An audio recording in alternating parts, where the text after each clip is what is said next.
Bentar, kasus penganiayaan oleh Mario Dandi ternyata ada babak barunya lagi. Kekasih Mario Dandi, AG, kini menjalani sidang perdana. Tapi bedanya karena hitungannya AG masih merupakan anak di bawah umur, proses peradilannya pun beda. Kita diskusi terkait ini.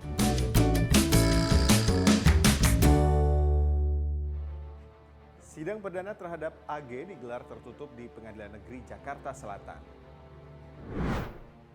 Kalau biasa di pengadilan pidana, sidang pertamanya langsung pembacaan dakwaan. Nah, karena AG ini masih di bawah umur, maka yang dipakai adalah sistem peradilan anak.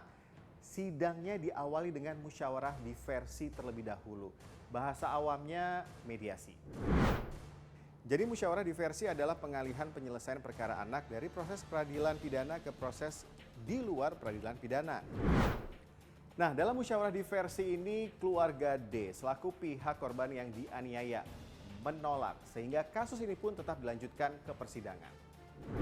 Dan hasilnya tadi sudah disampaikan oleh hakim yang bersangkutan yang memimpin proses proses diversi.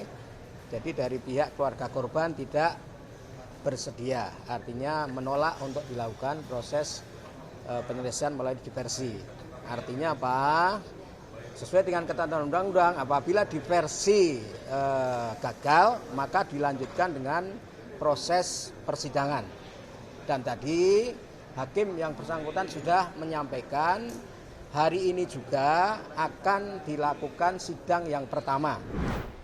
AG didakwa melakukan penganiayaan berat bersama-sama dengan dua tersangka lain. Kekasihnya Mario Dandi, kemudian temannya Shane Lucas. AG didakwa dengan 3 pasal penganiayaan yang mengakibatkan luka berat, penganiayaan berencana, dan juga terkait perlindungan anak. Karena korbannya D ini juga anak di bawah umur.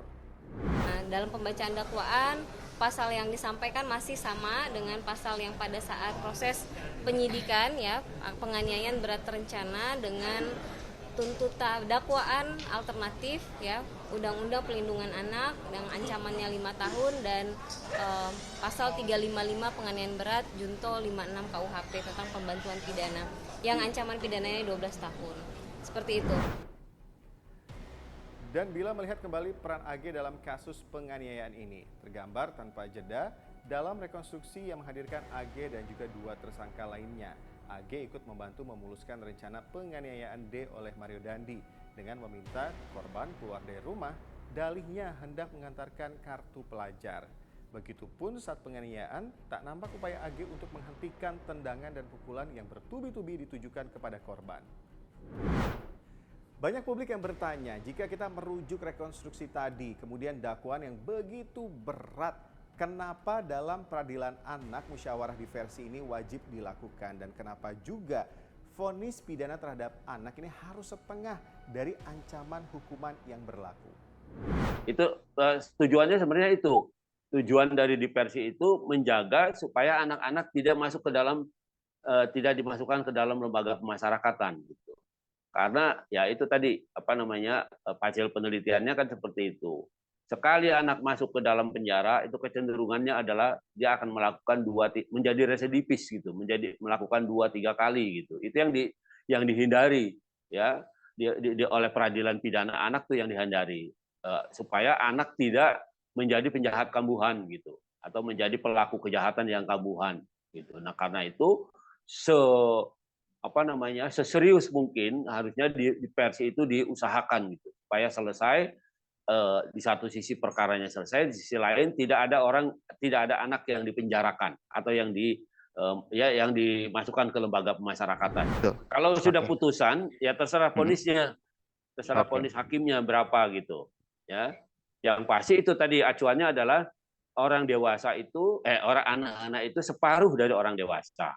Ya, artinya kalau umpamanya orang dewasa melakukan penganiayaan dihukum 5 tahun, maka untuk anak-anak tuh hanya boleh paling maksimal 2,5 tahun. Gitu. Bahkan kurang harusnya, karena ya itu tadi anak-anak itu masih memerlukan perhatian dan pendidikan yang lebih. Gitu. Tentu tidak pernah terlintas di pikiran kita, ada seorang anak, remaja, putri bisa bertindak di luar nalar, apalagi terhadap temannya sendiri. Tapi nasi sudah menjadi bubur, ada korban yang jatuh. Bahkan hingga saat ini kondisinya masih harus mendapat perawatan khusus di rumah sakit. Hati orang tua mana yang tak patah melihat anaknya terbaring lemah. Lebih dari 1 bulan dirawat, belum bisa berinteraksi seperti sedia kala. Bahkan untuk mengenali orang tuanya saja juga belum bisa. Penanganan anak yang berkonflik dengan hukum memang bisa dibilang dilematis. Sistem peradilan anak bukan hanya soal menghukum si anak, tapi juga bagaimana memperbaiki perilaku anak itu agar tidak mengulangi tindakan pidana di masa depan. Gimana?